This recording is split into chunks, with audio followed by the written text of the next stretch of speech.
Welcome to Witch Hunt. I'm Josh Hutchinson. And I'm Sarah Jack. Today's conversation examines the complex discrimination experienced by persons with albinism across West Africa. Today, we're joined by two remarkable advocates from Sierra Leone Association of Persons with Albinism. Listeners may remember Jay Kamara from our previous conversations. If you didn't catch Jay's first episode, please listen today. And Daniella Garrick, who brings her experience as a model, youth leader, and advocate to our discussion. Today, you're going to hear what specific supports are needed and how you can participate. We invite you to join the advocacy efforts with whatever support you're able to offer. When you hear the needs, if one strikes a chord, reach out to us or our guests to tell us you're ready to help. Historically, visibility has often been a source of vulnerability for marginalized communities. Yet through initiatives like the upcoming Miss Albinism Africa pageant, these advocates are transforming visibility into a platform for challenging misconceptions. Daniella and Jay will tell us how advocacy needs to operate for communities that have faced persistent discrimination. As we listen to their experience, I encourage our audience to consider how similar approaches might translate to other contexts. We can reflect on how representation and visibility serve as essential components in dismantling historical patterns of marginalization. Witch Hunt Podcast is here for you to learn about experiences of others and give you valuable opportunities to act. Let's welcome our guests from Sierra Leone and explore how pageantry becomes an unexpected vehicle for profound human rights advocacy. Witch Hunt Podcast is so happy to have our friends back from Sierra Leone Association of Persons with Albinism. Welcome back, Jay. Hello, Daniella. Hello, Please- Sarah. Yeah, tell us Hello, about yourself. Jay. Hello, everyone. I am Daniella Garrick. I am a model. I'm also an advocate for people with albinism. I'm also the national youth leader for Sierra Leone Union on disability issues in Sierra Leone. And I've been working with Sierra Leone Association of Persons with Albinism from 2019 till date. I am the Safeguarding and Welfare Officer, and I'm also the ambassador for Sierra Leone Association of Persons with Albinism. I am also a student. I studied air travel management at the College of Travel and Tourism Studies, and I'm currently studying public health in the Milton Margai Technical University in Sierra Leone. What would you like us to know about your work with SLAPWA? I've been working with SLAPWA from 2019. I knew about the organization from 2019. I registered with Jay, and I've been receiving sunscreens, protective gears from the organization. I started volunteering for meetings, organizing functions, try to reach out to communities where people with albinism live, try to bring them on board for them to also join the organization, for them to benefit greatly for their skin and eyes.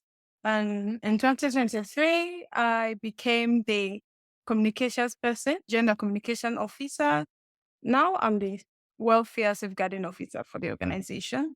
We'll be doing very, very well.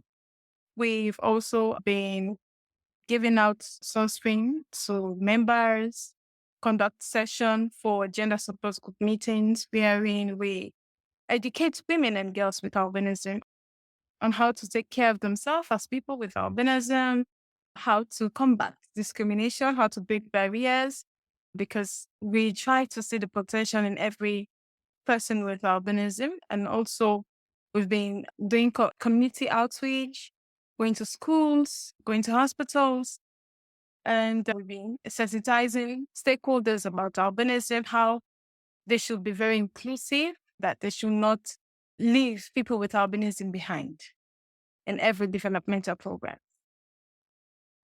That's a lot of really critical work. It's really amazing to hear that you are able to do so many things in your advocacy. It sounds like there is a really great opportunity coming up where you can advocate but also have an opportunity to enjoy talking about your work and your accomplishments, and that is Mr. and Miss Albinism Africa. Are you excited about that? I'm very, very excited because it's a way for me to express myself wearing as a woman with albinism in Africa, West Africa, Sierra Leone to be particular. There are lots of discrimination, a lot of barrier hindering the brightness or the spotlight of your potential. And me taking up this journey of contesting and representing Sierra Leone for the Miss Albinism Africa, it's a big stepping stone. And I think women with albinism should definitely see or try to connect with the faith and the strength that I am trying to portray here so that they can see as an example, a very good example for them to never look down upon themselves and they can do whatever good thing they want to do in life. Yeah. It's this opportunity has so many powerful impacts. It'll impact you personally, but also you could bring awareness to your country specifically and SLAPWA. How did you become involved with Mr. and Miss Albinism? Thank you, Josh and Sia, for having this interview with us again. It's been a while, but we are happy we are becoming great friends and partners. And something good is cooking, so people should be looking out. Yes. We're working on how we can build a partnership very strong, and I'm happy. And so how we get connected with the organizers of the Mr. and Miss Albinism Africa is I was part of an African, all albinism African, I think, leaders within the different organizations within Africa. There was a suggestion within that. It's not this year, in fact, it's about 2 years ago. They've planned to do the Mr. and Miss Albinism Africa, but they've tried a lot of time, but due to lack of funding, it has been like on hold. The Art of Game started leading the initiative, but it was from most of the leaders within that particular group that they formed. Miss Brenda, who is staying in Zimbabwe, is leading the Dare to Dream, and they've organized Miss Albinism, Mr. and Miss Albinism Zimbabwe, I think twice. And she was also a contestant back then. So she understood the area of how beauty pageants or pageantry will give like a beautiful painting to express the feeling or perhaps the interest of people with albinism, or perhaps shining the light on people with albinism, extra skills or extra beauty, not just what people are saying, like the myth and the discrimination, the neglect, and then also the ill treatment that people are saying they're making people with albinism undergo. Like when you talk about sacrificing, using the body parts of people with albinism, talk about us being devil, being witches, we just disappear. So beauty pageant is another way for us to see how we can raise the bar in advocacy. When you use entertainment and people go well pay to go and look at people with albinism, that will like increase the love, the self-love, the importance of people with albinism taking part in those contests. That's why we thought it fit that we should at least organize this particular thing. But somebody who has experience, like the country that have experience, is Brenda, and Brenda was the one pushing the thing first. And now it has come to fruition, and then this one will happen this year, no matter what the funding is and all. So they've asked all leaders within that particular group to see how we can raise funds for our contestant to be part of the contest. So like they are organizing it, they're finding the place, finding everything, but also we as leaders within different organizations in different parts of Africa should find contestants to be part of it, and then finding funds to be there. So it's not just for the contest. Also, the other thing that they will showcase people's talent, like different businesses, like skillful businesses that are people with albinism are doing around the globe will come there, or within the country that you represent will come there and showcase what they're doing. So that's another aspect of this particular contest. So it's not just about the contest. It's not just about people going out to the stage, showcasing what they're wearing. It's about showing that people with albinism are also capable of being beauty pageant of involving in modeling, of having big contracts with big brands around the globe. So we want to like show people that we are not just like devils. We are not just people that will just use our body parts. So that's the piece of it. And then they reach out to all of us and then they say, we should do this. And then find contestants to come and represent your country. So that is what we have been doing. And that's how the connection come about. And I reach out to Daniela to see how she can be part of it. She said, oh, I'm a model, but not a contestant. So how will I like be part of it? I said, no, it's not just about you being a model or you being going there to take part in the contest. But you have been an advocate, you've been working with us, you've been the best person to advocate, talk about the issues that people with albinism are facing. Because anybody that wins that contest would be an advocate or ambassador for all people with albinism around Africa. It's not just for Sierra Leone now. You're going global, you're going regional, you understand. So we're going to use your talents to reach out to more people around the globe to understand about the issues people with albinism are facing and how we should combat the discrimination, the neglect, the prejudice, the myth around albinism. So we want to really break barriers and make this a never to be forgotten event. I just want to clarify a few important details about the pageant itself. Okay. When is it and where is it being held? Oh, okay. So the pageant will be the actual event will be on June 28th, 2025. And it will take place in Harare, Zimbabwe. With your fundraising, what's your deadline to be able to arrange travel to get there? Okay. I think for the fundraising, definitely we should be able to have all that we want by April, ending of April. So within the country, first, you need to popularize it for people to aware that you're going to represent your country, not just an organization like SLAPWA, but we are representing the country out there. So people need to come on board. But with fundraiser, we've trying to see how we can develop some proposals, some concept notes and budget to see. That will just cover for now, just to get everything. So it's not just about Daniela only, it's about, it should be a male and a female. And then we have director representing the organization, another person that the coach for Daniela. So it's about 4 people who are to attend the particular contest. We want to see how Daniela will go there and win the contest and then show the rest of the world that, or people within the country, that people with albinism are also important and they can do great things and they will represent the country well.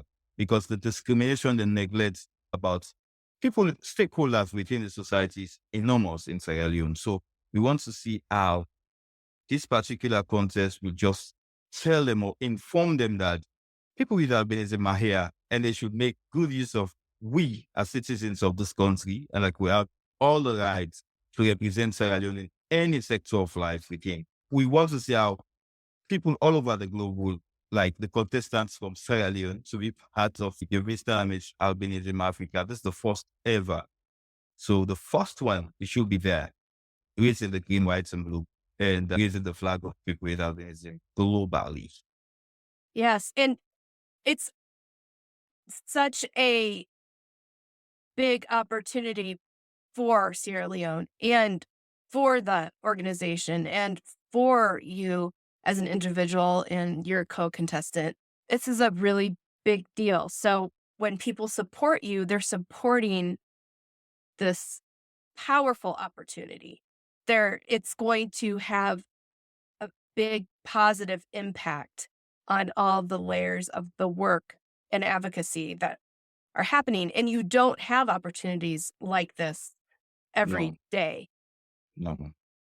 Yeah. So it's a good opportunity because it's a way of the albinism community in Africa to showcase their talent and tell the world that we are here and you shouldn't forget about us.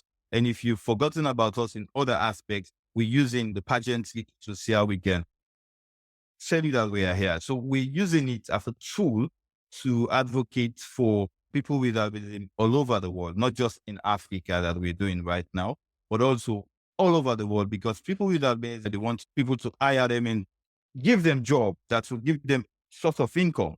But because of the discrimination, the neglect, and also the myth that surround people with albinism, even for us here that are facing like the myth, the mockery, the provocation, the mutilations and all, that those things that are happening to us here are also like something that it's affecting other people with albinism all over the world. Because if they're seeing like people with albinism have been killed, so it's affecting people all over the world that are living with albinism.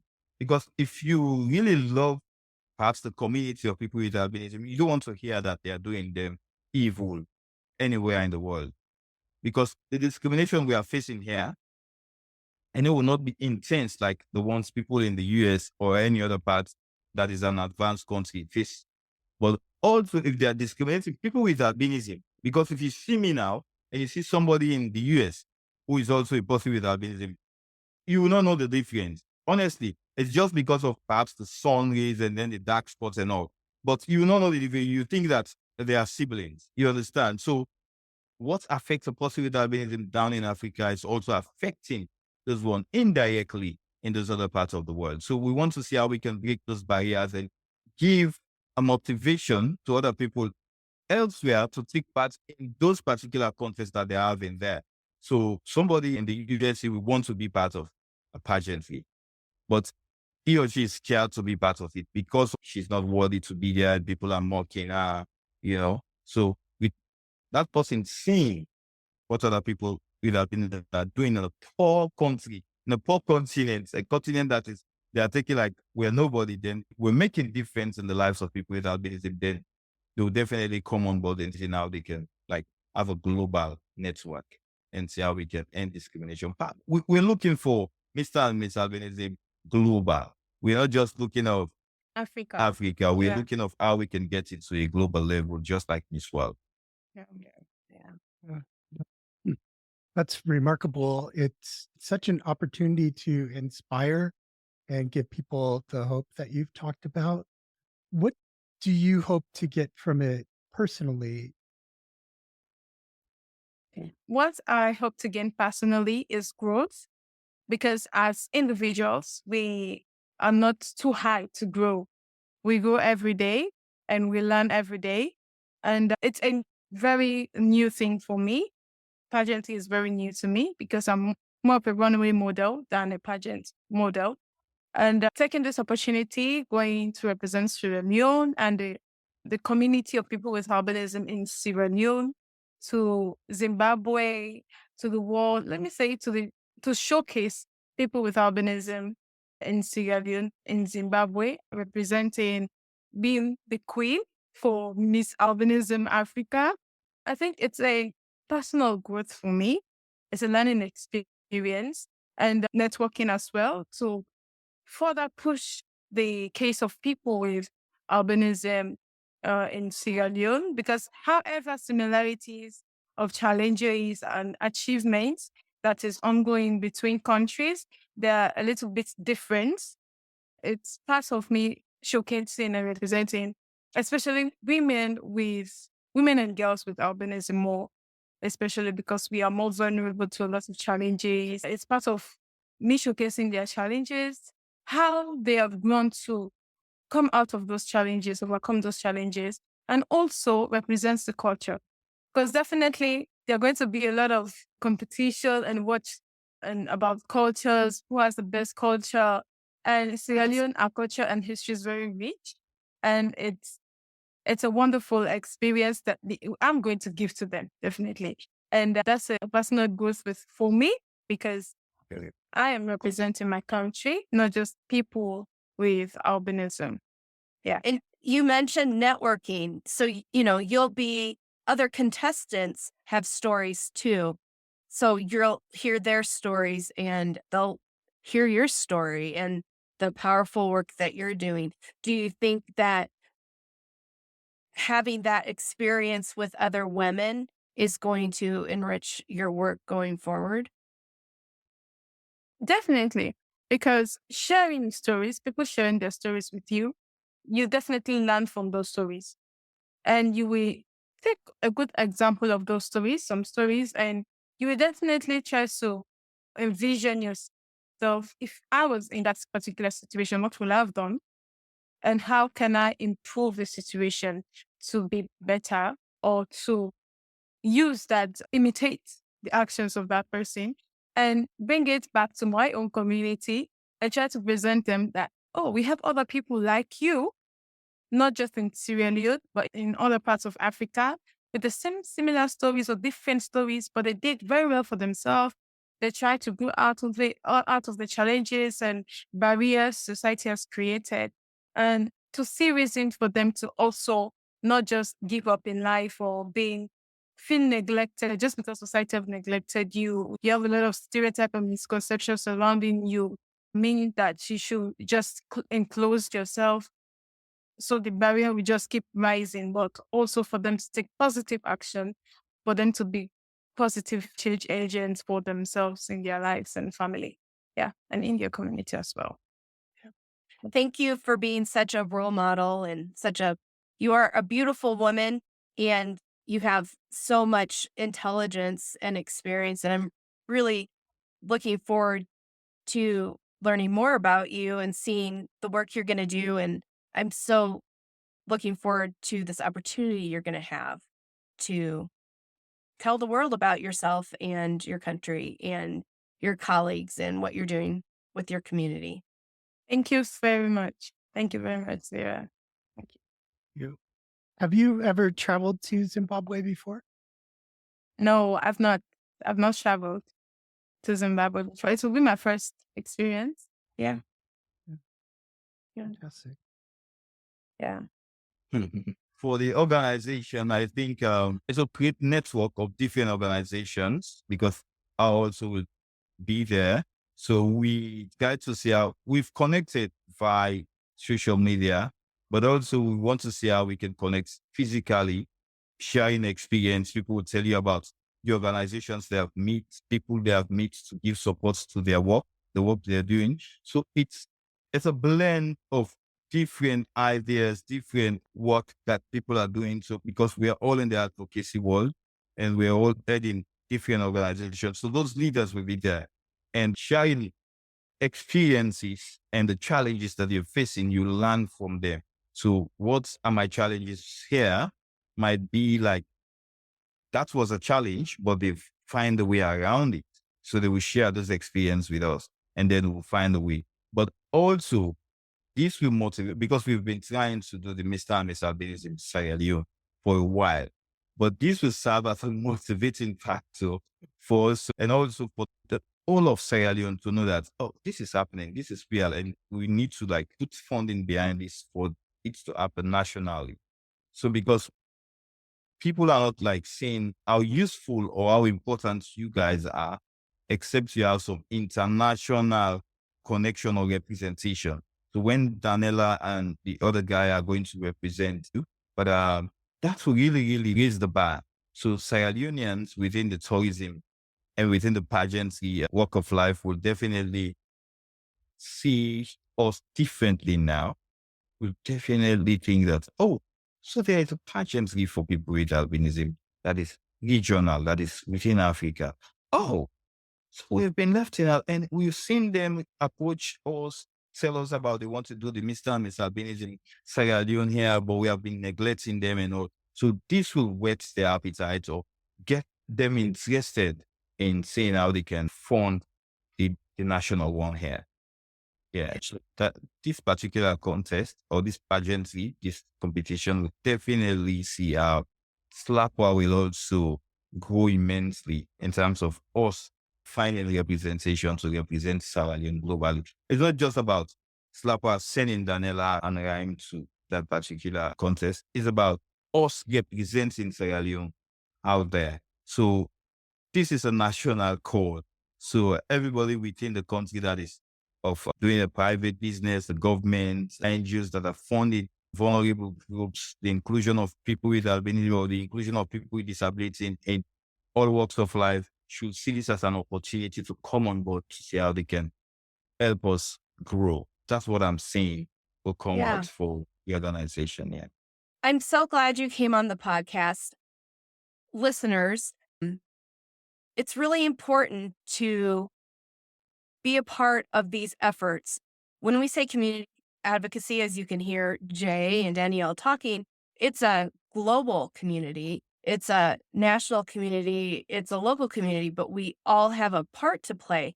And I am so appreciative that you came on here to tell our listeners about what advocacy is.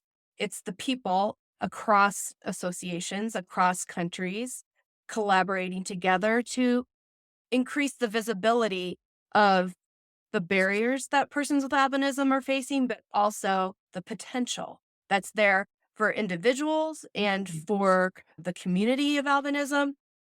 If they want to support this specific thing, they can send a donation to you. And how do they do that?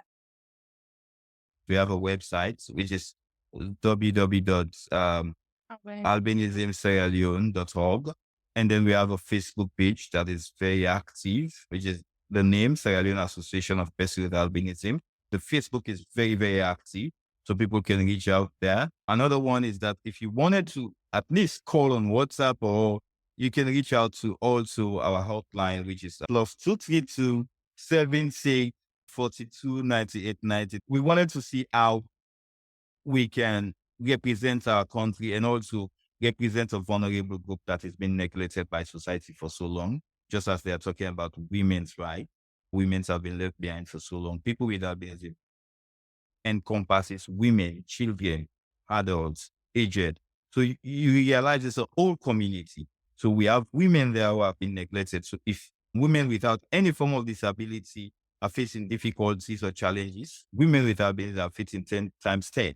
So if children are facing any challenges, children with albinism are facing, because we lack melanin, which will give us skin cancer, talking about this climate change. All of those things we need to see. People need to know the challenges that we are facing. Then they will see the reason to give assistance or support to organizations that are working on the rights of people with albinism. We're just talking about the human rights. We're talking about health, the rights to life. Because if climate change is a man-made disaster that is affecting all of us, those people causing those disasters should definitely look at the human beings that climate change is affecting more, to see how they can come on board and see how they can help them survive.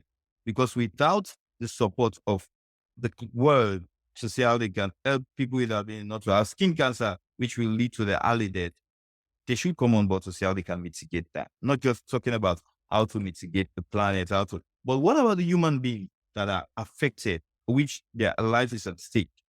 Yes. That's a rights violation. So we want to see how we can raise all those points on a global platform like the Miss Albinism Africa, for people to understand the challenges that people with albinism are facing. When you talk about short-sightedness, going to school is a difficult thing. So we have loads of dropouts. What are we doing for those people that are dropout now to be useful to the society, not just to themselves? So it's a very broad issue that we're talking about, but people don't understand, and that's why we're here in a podcast. I know we'll definitely reach out to more people for them to understand the situation of people with albinism around the globe. You mentioned your Facebook page.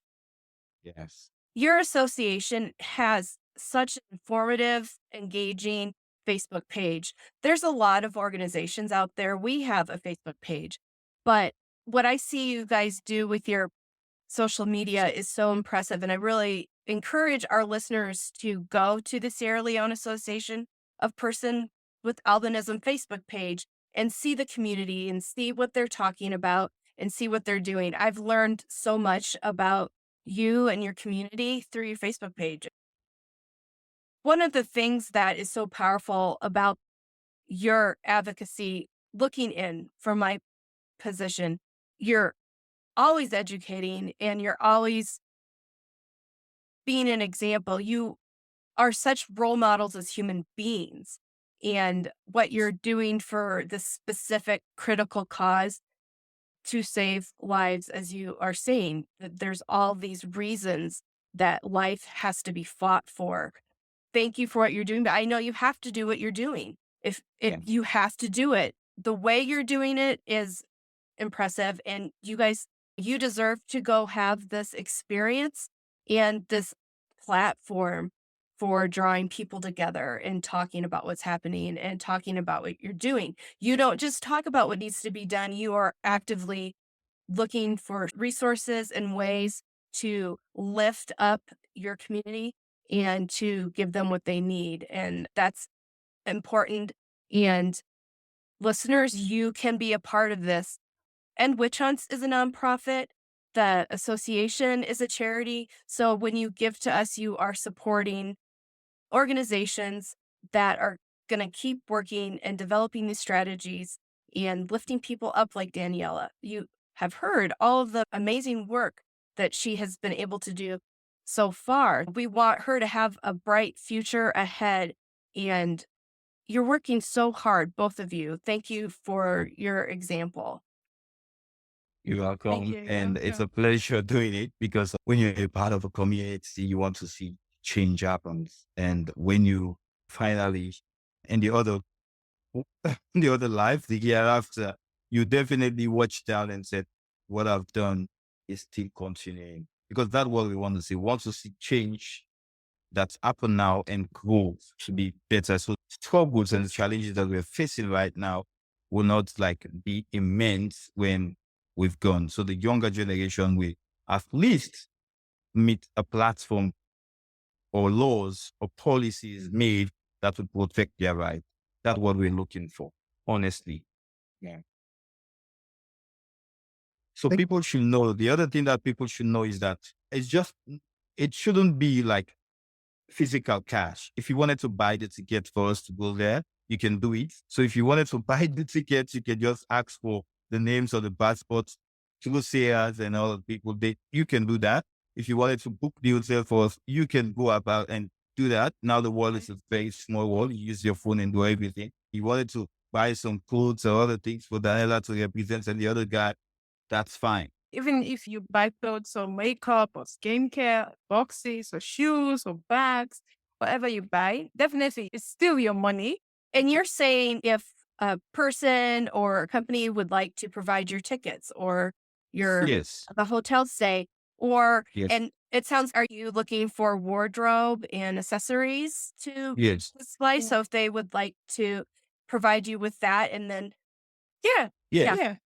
They can use Shein too to send it. Yeah. So we have a lot of global market now. You can even just buy everything and then just send it in the person's name and say, I don't ask for the address. It will come. And it's easier now. Some people don't want to give you cash, but they can purchase things on Shein, ask for the address here, they'll send it to Sierra Leone and then it will come here. I did about 2 weeks or so. It will be here and then, so it's working. Yeah. So we're just giving people option for them to know that this is authentic. So it's about 4 people that need to represent from Sierra Leone that needs to go on so let people know the number of people. Thank you, Sarah and Yeah. Josh, for Yes. having us here. So you Mm. have your contestants and then the organization that's going with them. Yeah. Yeah. Cool. Thank you so much for joining us today. It was very nice to meet you, Daniella, and great to catch up with you again, Jay. So thank you again. Thank you so much, Josh. Welcome. Thank you. Thank you, Daniella and Jay, for sharing your remarkable work with us today. Their approach to advocacy through representation illustrates how communities can work toward inclusion of all people.